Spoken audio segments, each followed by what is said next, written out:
মুহূর্তে শহর থেমে গেল। হাজারো মানুষ চিৎকার করতে করতে পাথরে পরিণত হলো। রক্ত, আগুন আর ছাই মিশে তৈরি হলো এক মরণ নীরবতা। এক রাতেই পৃথিবীর মানচিত্র থেকে মুছে গেল এক শহর, যে শহর ছিল বিলাসিতার, কামনা আর পাপের মন্দির। এটাই ছিল সেই শহর যেখানে মানুষ নিজেকে দেবতা ভাবতে শিখেছিল, যেখানে নৈতিকতা ছিল হাস্যরসের বিষয়ে আর অশ্লীলতা ছিল শিল্প। কিন্তু তারা জানতো না, তাদের পাশেই নীরবে ঘুমিয়েছিল এক ভয়ঙ্কর আগ্নেয়গিরি, যার গর্জনে এক রাতেই ইতিহাস বদলে যাবে। আজ আমরা ফিরে যাচ্ছি সেই রাতের অন্ধকারে, যখন আকাশ থেকে আগুন ঝরেছিল আর জীবন্ত মানুষ জমে গিয়েছিল পাথরের মূর্তিতে। এটাই সেই চিরকালীন সতর্কবার্তা। যৌনতার আগুনে ধ্বংস হওয়া অভিশপ্ত সেই নগরী পম্পেই। পম্পেই ছিল প্রাচীন রোমান সাম্রাজ্যের একটি অতি পরিচিত, অত্যন্ত সমৃদ্ধিশালী এবং বিলাসবহুল নগর। এইটি ছিল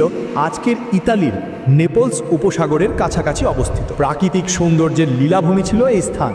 এর একদিকে ছিল শান্ত নীল জলরাশি আর অন্যদিকে ছিল বিখ্যাত আগ্নেয়গিরি ভিসুভিয়াস। পম্পেইয়ের বাসিন্দারা ছিল রোমান সাম্রাজ্যের সবচেয়ে ধনী ও ক্ষমতাবান শ্রেণীর অংশ। তাদের জীবন ছিল প্রাচুর্য, শিল্প আর চূড়ান্ত ভোগবিলাসে পূর্ণ। পম্পেইয়ে ছিল ব্যবসা বাণিজ্যের এক অন্যতম কেন্দ্র। এর বন্দরে জাহাজ বোঝাই হয়ে আসতো পৃথিবীর সেরা পণ্য, আর সেই পণ্য থেকে শহরের অর্থনীতি ছিল ফুলে ফেপে ওঠা। সেখানকার রাস্তাঘাট ছিল উন্নত, ঘরবাড়ি ছিল মার্বেল পাথরের, আর দেওয়ালে ছিল সূক্ষ্ম কারুকার্য আর শিল্পকর্ম। পম্পেইবাসী নিজেদের আধুনিকতা এবং জীবনযাত্রার মান নিয়ে প্রচণ্ড অহংকার করত। তারা মনে করত তাদের এই সুখ সমৃদ্ধি কখনোই শেষ হবে না। পম্পেইয়ের এই প্রাচুর্য আর বিলাসের আড়ালে লুকিয়েছিল এক চরম নৈতিক অধঃপতন। এই শহরটি এমন সব পাপে নিমজ্জিত ছিল যা আজকের দিনের আধুনিক সমাজও হয়তো কল্পনা করতে পারবে না। পম্পেইয়ের মানুষজন অশ্লীলতাকে শিল্প আর সংস্কৃতির অংশ হিসেবে গ্রহণ করেছিল। তাদের শিল্পকলা আর জীবনযাপনে লজ্জা, শরম বা নৈতিকতার কোনো মান ছিল না। পম্পেই শহরে অনেকগুলো পতিতালয়, যেখানে নারী পুরুষ অর্থের বিনিময়ে অনৈতিক সম্পর্ক করত খোলাখুলিভাবে। শহরের দেওয়ালে দেওয়ালে অশ্লীল চিত্র আঁকা ছিল, যা ছিল তাদের নৈতিক অবক্ষয়ের চূড়ান্ত নিদর্শন। সবচেয়ে ভয়াবহ বিষয় হলো, তারা এই কাজগুলোকে পাপ বা অন্যায় মনে করতো না। তারা মনে করতো এটি তাদের জীবনের স্বাভাবিক অংশ, তাদের সংস্কৃতি। তারা আল্লাহর দেওয়া নৈতিক সীমাকে সম্পূর্ণরূপে উপেক্ষা করেছিল। এই সীমাহীন অহদ্যতার কারণে পম্পেই নগরী পৃথিবীর বুকে একটি অভিশাপের কেন্দ্রে পরিণত হয়েছিল। পম্পেইয়ের এই সমস্ত অনৈতিকতা এবং অহংকার চলছিল তাদের শহরের পাশে অবস্থিত বিশাল আগ্নেয়গিরি মাউন্ট ভিসুভিয়াসের নীরব ছায়ার নিচে। ভিসুভিয়াস আগ্নেয়গিরিটি ছিল তখন প্রায় ঘুমন্ত। এর অগ্নুৎপাতের কোনো রেকর্ড মানুষের ইতিহাসে ছিল না। পম্পেইয়ের মানুষ ভিসুভিয়াসের উপস্থিতিকে ভয় পেত না, বরং তার উপস্থিতি তাদের কাছে ছিল এক আশীর্বাদ। কারণ আগ্নেয়গিরির পাদদেশের মাটি ছিল অত্যন্ত উর্বর, যেখানে তারা প্রচুর ফসল ফলাতে পারত। তাই তারা ভিসুভিয়াসের বিপজ্জনক নীরবতা বুঝতে পারেনি, বরং তার উপস্থিতি নিয়ে গর্ববোধ করত। তবে প্রকৃতি কিন্তু পম্পেইবাসীকে তার আসন্ন ধ্বংসের বার্তা দিতে শুরু করেছিল। ধ্বংসের বেশ কয়েক বছর আগে 65 খ্রিস্টাব্দে পম্পেইতে এক ভয়াবহ ভূমিকম্প আঘাত আনে। এই ভূমিকম্প এতটাই শক্তিশালী ছিল যে শহরের অনেকগুলো বড় বড় অট্টালিকা, মন্দির এবং পাবলিক ভবন ভেঙে পড়ে। এই ভূমিকম্প ছিল ভিসুভিয়াসের অগ্নুৎপাতের একটি স্পষ্ট পূর্ব লক্ষ্য। কিন্তু পম্পেইয়ের ধনী আর অহংকারী বাসিন্দারা এই সতর্কবার্তাকে উপেক্ষা করেছিল। তারা দ্রুত ভাঙা ভবনগুলো মেরামত করলো এবং তাদের বিলাসবহুল জীবনে ফিরে গেল। তারা তাদের নৈতিক ভুলগুলো শুধরানোর পরিবর্তে আরও বেশি করে নিজেদের ভোগবিলাসে মগ্ন হয়ে পড়ল। এই ভূমিকম্পের ধাক্কা কাটিয়ে ওঠার পর তাদের অহংকার যেন আরও বেড়ে গেছিল। তারা আল্লাহর দেওয়া সেই নীরব সতর্কবার্তাকে শুধু প্রকৃতির সাধারণ ঘটনা মনে করে হেসে উড়িয়ে দিল। কিন্তু প্রকৃতি তার পরবর্তী বার্তা দেওয়ার জন্য প্রস্তুতি নিচ্ছিল। চূড়ান্ত ধ্বংসের দিনটি ধীরে ধীরে ঘনিয়ে আসছিল। 65 খ্রিস্টাব্দের ভূমিকম্পের পর ভিসুভিয়াস আর তেমন শান্ত ছিল না। পর্বতের অভ্যন্তরে ভয়ঙ্কর পরিবর্তন আসছিল, যা বাইরে থেকে কেউ দেখতে পায়নি। ভূতত্ত্ববিদরা বলেন, মাটির নিচে লাভার তাপ বাড়ছিল, গ্যাস জমা হচ্ছিল, যা একটি বিশাল বিস্ফোরণের জন্য প্রস্তুত হচ্ছিল। কিন্তু পম্পেইয়ের মানুষ, যারা পাহাড়ের গা ঘেঁষে তাদের সুন্দর বাড়ি তৈরি করেছিল, তারা ঠিক কোনো সংকেতই গ্রাহ্য করেনি। তাদের কাছে এটি ছিল একটা সাধারণ পাহাড়, যা হয়তো মাঝে মাঝে কেঁপে ওঠে। তারপর এলো সেই অভিশাপের বছর 79 খ্রিস্টাব্দ। সেই বছরের গ্রীষ্মকাল ছিল স্বাভাবিকের থেকেও বেশি গরম। সেই বছরের অগস্ট মাসে পম্পেইয়ের মানুষ তাদের সাধারণ জীবনযাপন করছিল। তাদের বাজারের ভিড়, রোমানদের গোসলখানা, পানশালা ও ব্রোথেলগুলোতে মানুষের আনাগোনা ছিল স্বাভাবিক। কেউ জানতো না এটাই তাদের জীবনের শেষ গ্রীষ্মকাল। 79 খ্রিস্টাব্দের 24 অগস্ট। সকাল থেকেই আবহাওয়া ছিল কিছুটা থমথমে। অনেকে সকালে উঠে দেখো যে ভিসুভিয়াস পর্বতের চূড়ার দিক থেকে হালকা ধোঁয়া বের হচ্ছে, কিন্তু পম্পেইবাসীরা এই ধরনের দৃশ্য দেখতে অভ্যস্ত ছিল। তারা একে সাধারণ মেঘ বা জলীয় বাষ্প মনে করে তাচ্ছিল্যের সঙ্গে উপেক্ষা করলো। তাদের মনে সামান্যতম ভরও ছিল না। তারা জানতো না এটি ছিল সেই দানবীয় আগ্নেয়গিরির প্রথম হাঁচি। বেলা বাড়তে সারাতেই সেই ধোঁয়া আরও কালো এবং ঘন হতে শুরু করলো। কিন্তু পম্পেইয়ের ধনী নাগরিকরা তাদের দৈনিক জীবনের ব্যস্ততা নিয়েই ব্যস্ত ছিল। কেউ হয়তো তাদের বিলাসবহুল বাগানে বিশ্রাম নিচ্ছিল, কেউ বাজারের ভিড়ে কেনাকাটা করছিল, আবার কেউ অশ্লীলতায় মগ্ন ছিল। তখন বেলা 1টা। হঠাৎ এক প্রচণ্ড বিকট শব্দে পম্পেই নগরী কেঁপে উঠল। শব্দটা এত তীব্র ছিল যে বহু দূর পর্যন্ত তা শোনা গিয়েছিল। মাউন্ট ভিসুভিয়াসের চূড়া ফেটে গেল, আকাশ ঢেকে গেল ধোঁয়ার ছাইয়ের এক বিশাল মেঘে। সেই মেঘের আকৃতি ছিল যেন একটি বিশাল গাছের মতো, নিচে চওড়া এবং উপরে ছড়িয়ে যাওয়া। এই মেঘ কয়েক মিনিটের মধ্যেই সূর্যকে ঢেকে দিল। পম্পেইয়ের উজ্জ্বল দিন মুহূর্তের মধ্যে পরিণত হলো ভয়ঙ্কর এক মধ্যরাতে। প্রথম দিকে মানুষ বুঝতে পারছিল না কি হচ্ছে। অনেকে ভাবলো হয়তো কোনো বড় ধরনের ভূমিকম্প হচ্ছে। কিন্তু যখন আকাশ থেকে ধোঁয়া, ছাই আর ছোট ছোট পাথর বৃষ্টিধারার মতো ঝরতে শুরু করলো, তখন তাদের ভুল ভাঙলো। আকাশ থেকে ঝরে পড়া সেই ছাই আর পাথরের সেই বৃষ্টি ছিল অত্যন্ত ভয়ানক। এই পাথরগুলো ছিল আকারে ছোট, কিন্তু তাদের গতি আর তাপ ছিল অনেক বেশি। ছাইয়ের পুরো স্তর দ্রুত শহরের রাস্তায় জমতে শুরু করলো।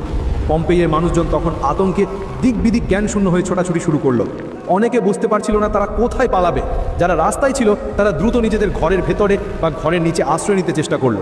কিন্তু সেই ছাইয়ের বৃষ্টি এতটাই তীব্র ছিল যে মাত্র কয়েক ঘন্টার মধ্যেই শহরের রাস্তাগুলো হাঁটু সমান ছাইয়ে ঢেকে গেল। এই পরিস্থিতিতেও অনেকে মূল্যবান সামগ্রী, অর্থ বা অলংকার সঙ্গে নিয়ে পালানোর চেষ্টা করত। কিন্তু ছাইয়ের কারণে রাস্তা পিচ্ছিল হয়ে গিয়েছিল এবং পালানোর পথ দ্রুত বন্ধ হয়ে যাচ্ছিল। এটি ছিল তাদের জীবনের শেষ যুদ্ধ, বাঁচার জন্য যুদ্ধ। কিন্তু প্রকৃতি সেদিন কোনো দয়া দেখায়নি। আগুনের আগুন থেকে ঝরে পড়া ছাই আর পাথরের বৃষ্টিতে পম্পেইয়ের মানুষ তখন আতঙ্কে দিশেহারা। রাস্তাঘাট বন্ধ, আকাশ কালো আর শ্বাস নেওয়াই কষ্টকর। কিন্তু এই ছাই আর পাথর ছিল প্রকৃতির প্রথম ধাপের শাস্তি মাত্র। চূড়ান্ত আঘাত আসতে তখনও বাকি। বিকেল গড়াতেই আকাশ থেকে ঝরে পড়া পাথর আর ছাইয়ের প্রকৃতি পাল্টে গেল। এখন আকাশ থেকে পড়তে শুরু করলো পিউমিস পাথর। এই পাথরগুলো ছিল আকারে বড় এবং অত্যন্ত হালকা, কিন্তু তাদের পতন ছিল মারাত্মক। এই পাথরগুলো এত দ্রুত এবং ঘন ঘন পড়তে শুরু করলো যে পম্পেইয়ের বাসিন্দারা পালানোর সুযোগই পায়নি। এই পিউমিস পাথরগুলো দ্রুত শহরের ছাদগুলোর ওপর জমতে শুরু করলো। প্রাচীন রোমানদের বাড়িগুলোর ছাদ ছিল অপেক্ষাকৃত দুর্বল। মাত্র কয়েক ঘন্টার মধ্যেই ছাদের ওপর পাথরের স্তর এত ভারী হয়ে গেল যে একের পর এক বাড়ির ছাদ ধসে পড়তে শুরু করলো। হাজার হাজার মানুষ যারা তাদের ঘরের ভেতরে বা নিচতলায় আশ্রয় নিয়েছিল, তারা এই ধসে চাপা পড়ে মারা গেল। তাদের আর কোনোভাবে পালানোর সুযোগ ছিল না। রাত গভীর হলো। তখনও বেঁচে থাকা মানুষ মনে করছিল হয়তো রাত পোহালেই এই বৃষ্টি থেমে যাবে। কিন্তু রাত 4টের দিকে ভিসুভিয়াস আগ্নেয়গিরি তার চূড়ান্ত এবং সবচেয়ে ভয়ঙ্কর রূপে ফেটে পড়ল। পাহাড়ের চূড়া থেকে নেমে এলো এক নতুন ধরনের মৃত্যুদূত, পাইরোক্লাস্টিক ফ্লো। এই ফ্লো ছিল অত্যন্ত গরম গ্যাস, ছাই আর পাথরের এক ভয়ঙ্কর ঘূর্ণিঝড়। এর তাপমাত্রা ছিল অবিশ্বাস্য, প্রায় 700 ডিগ্রি সেলসিয়াস। এটি কোনো লাভার স্রোত নয়, এটি ছিল বাতাস ও গ্যাসের এমন এক ঝড় যা ঘন্টায় 100 থেকে 700 কিলোমিটার গতিতে পাহাড় থেকে নেমে আসে। এই পাইরোক্লাস্টিক ফ্লো যখন পম্পেইয়ের দিকে নেমে এলো, তখন যারা ঘরের ভেতরে বা বাইরে ছিল সবার জন্যই এটি ছিল চূড়ান্ত মুহূর্ত। এই গ্যাস আর ছাইয়ের প্রবাহ এত দ্রুত এসেছিল যে পম্পেইয়ের মানুষজন পালানোর জন্য 1 সেকেন্ডের বেশি সময় পায়নি। পাইরোক্লাস্টিক ফ্লো যখন পম্পেই আঘাত হানলো, তখন যা হলো তা ছিল অকল্পনীয়। পম্পেইয়ের মানুষজন যে অবস্থাতে ছিল সেইভাবেই তাদের মৃত্যু হয়েছিল। কেউ হয়তো রান্না করছিল, কেউ বিছানায় ঘুমোচ্ছিল, কেউ চিৎকার করে উঠছিল। সেই চিৎকার করার ভঙ্গিতেই তাদের মৃত্যু হয়। এই পাইরোক্লাস্টিক ফ্লো সব কিছুকে ভস্মীভূত করে দেয়। তাদের দেহ, কাপড় সব কিছু ছাই হয়ে যায়, কিন্তু তাদের দেহের বাইরের ছাই, বালি আর পাথর জমে গিয়ে তাদের সেই মৃত্যুর ভঙ্গিমাটিকে ধারণ করে ফেলে। আগ্নেয়গিরির ছাই এবং লাভায় চাপা পড়ে পম্পেই নগরী 1700 বছরেরও বেশি সময় ধরে সম্পূর্ণভাবে পৃথিবীর বুক থেকে হারিয়ে গিয়েছিল। পুরো রোমান সাম্রাজ্যের ইতিহাস থেকে যেন এই শহরের অস্তিত্ব মুছে গিয়েছিল। কিন্তু ইতিহাসের এই ভয়াবহ অধ্যায়কে আল্লাহ তাআলা বিশ্ববাসীর সামনে তুলে ধরার ব্যবস্থা করেছিলেন। ষোড়শ শতকের শেষ দিকে, প্রায় 1599 সালের দিকে, একটি নতুন জলপথ বা খাল খননের সময় শ্রমিকরা ভুলবশত পম্পেইয়ের ধ্বংসাবশেষের কিছু অংশ খুঁজে পায়। তবে সেই সময় এর গুরুত্ব সঠিকভাবে উপলব্ধি করা যায়নি। এরপর 1748 সালে স্পেনের ইঞ্জিনিয়ার রোকো জোয়াকিন দে অ্যালকিউবিয়ের যখন আরও ব্যাপক খনন কাজ শুরু করেন, তখনই পৃথিবীর সামনে উন্মোচিত হয় সেই অভিশাপের নগরী পম্পেই। পম্পেইয়ের নাম তখন পৃথিবীর ইতিহাসে আবার ফিরে আসে, কিন্তু ফিরে আসে এক নতুন ও মর্মান্তিক সত্য নিয়ে। খননের পর দেখা গেল আগ্নেয়গিরির ছাই পুরো শহরকে এমনভাবে রক্ষা করেছে যেন এটি ফ্রিজ করে রাখা হয়েছিল। শহরে নাস্তা, ভবন, ভাস্কর্য, এমনকি খাবার টেবিলের বাসনপত্র পর্যন্ত সব কিছুই সেই 7-9 খ্রিস্টাব্দের মতোই ছিল। খননকারীদের সামনে সবচেয়ে মর্মান্তিক যে দৃশ্যটি এসেছিল তা হলো মানুষের দেহের রূপগুলো। তারা দেখল মাটির নিচে মানুষের কঙ্কাল নেই, কিন্তু ছায়ার মধ্যে তাদের দেহের শূন্যস্থান রয়ে গেছে। 1860 সালের দিকে ইটালীয় প্রত্নতাত্ত্বিক জিওসেপ্পি ফিওরেল্লি এক যুগান্তকারী পদ্ধতি আবিষ্কার করলেন। তিনি সেই শূন্যস্থানগুলোতে তরল জিপসাম ঢেলে দিলেন। যখন জিপসাম শুকিয়ে গেল, তখন সেই ছাইয়ের খোলস ভাঙার পর বেরিয়ে এলো পম্পেইবাসীদের সেই চূড়ান্ত মুহূর্তের ভঙ্গি।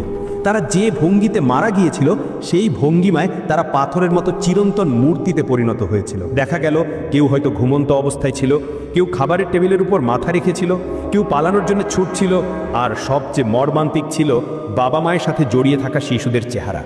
এই জীবন্ত মূর্তিরাই প্রমাণ করে দিল যে সেই মৃত্যু এসেছিল মুহূর্তের মধ্যে, কোনো আগাম সতর্কতা ছাড়াই। পম্পেইকে অভিশাপের নগরী বলার পেছনে মূল কারণ হলো এই খননে প্রাপ্ত প্রমাণাদি।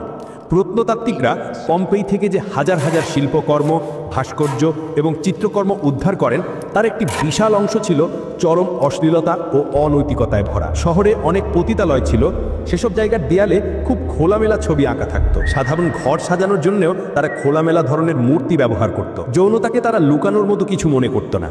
তাদের সংস্কৃতিতে এটি একটি স্বাভাবিক বিষয় ছিল। এই সকল প্রমাণের ভিত্তিতে ঐতিহাসিকরা একমত হন পম্পেই নৈতিকভাবে সম্পূর্ণ অধঃপতিত হয়েছিল। তারা যেন আল্লাহ দেওয়া নৈতিকতার সকল সীমা লঙ্ঘন করে ফেলেছিল। তারা কতটা নোংরা কাজ এবং পাপাচারে ডুবেছিল, প্রশ্ন হলো এই রোমান শহরের ধ্বংসের সাথে আমাদের ইসলামী শিক্ষার সম্পর্ক কি? পবিত্র কোরআনে আল্লাহ তারা বহুবার সেই সব জাতির গল্প বলেছেন যারা আল্লাহ দেওয়া নৈতিক সীমা লঙ্ঘন করেছিল। কওমে নূহ, কওমে আদ, কওমে সামুদ, এরা যখন পাপাচারের সীমা ছাড়িয়ে গিয়েছিল, তখন আল্লাহ তাদের উপর কঠিন শাস্তি অর্থাৎ গজব পাঠিয়েছিলেন। এদের মধ্যে সবচেয়ে ভয়ানক ছিল কওমে লূত। কওমে লূতের লোকেরা এমন সব নোংরা এবং অস্বাভাবিক যৌন পাপে লিপ্ত হয়েছিল যা পৃথিবীর অন্য কোনো জাত করেনি। আল্লাহ তখন তাদের ওপর এমন শাস্তি পাঠিয়েছিলেন যে পুরো শহর উল্টে গিয়েছিল এবং পাথর বৃষ্টি হয়েছিল। পম্পেই নগরী যদিও সরাসরি কোরআনে নাম ধরে বলা হয়নি, কিন্তু এর ধ্বংসের কারণ এবং পদ্ধতি আমাদের সেই গজবপ্রাপ্ত জাতিগুলোর কথা মনে করিয়ে দেয়। পম্পেইবাসীও যখন নোংরামি ও বেহায়াপনের সীমা ছাড়িয়ে গেল, তখন আল্লাহ এক ভয়ানক প্রাকৃতিক দুর্যোগের মাধ্যমে তাদের ধ্বংস করে দিলেন। এটি প্রমাণ করে যে আল্লাহর আইন এবং নৈতিকতার সীমা যে জাতি লঙ্ঘন করবে, আল্লাহ তাকে শাস্তি দিতে পারেন, তা সে প্রাচীন রোমান হোক বা আধুনিক যে কোনো জাতি। পম্পেই আমাদের শেখায় আল্লাহর শাস্তি বা গজব কোনো আগাম নোটিশ দিয়ে আসে না।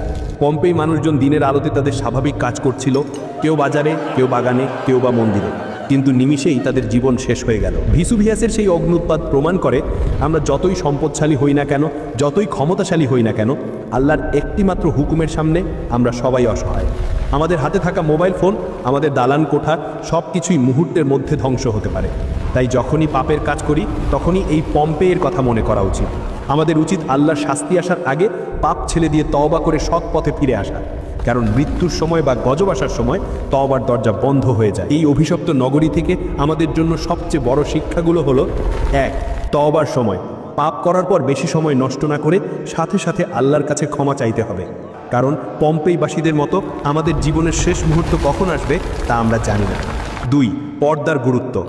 অশ্লীলতা ও বেহায়ানা সমাজে অশান্তি ও আল্লাহর গজব ডেকে আনে। ইসলামে পর্দা ও শালীনতার যে গুরুত্ব দেওয়া হয়েছে তা আমাদের সমাজকে রক্ষা করার জন্যই দেওয়া হয়েছে। 3. অহংকার পরিহার। পম্পেইয়ের মানুষ তাদের সম্পদ এবং ক্ষমতা নিয়ে অহংকার করেছিল, কিন্তু সব অহংকার মাটির নিচে চাপা পড়ে গেছে। আমাদেরও মনে রাখতে হবে আমাদের সমস্ত শক্তি ও সম্পদ ক্ষণস্থায়ী। আলহামদুলিল্লাহ, আমরা মুসলিম, আমরা জানি আল্লাহ ক্ষমাশীল। আমাদের জন্য জাহান্নামের ভয়াবহতার পাশাপাশি জান্নাতের সুসংবাদ রয়েছে। পম্পেইয়ের ধ্বংসের গল্প আমাদের মনে করিয়ে দেয় যে আমরা সেই পাপী জাতিগুলোর পরিণতি থেকে শিক্ষা গ্রহণ করি। আমরা যেন দুনিয়ার জীবনকে প্রাধান্য না দিয়ে আখিরাতের সফলতাকে প্রাধান্য দিই।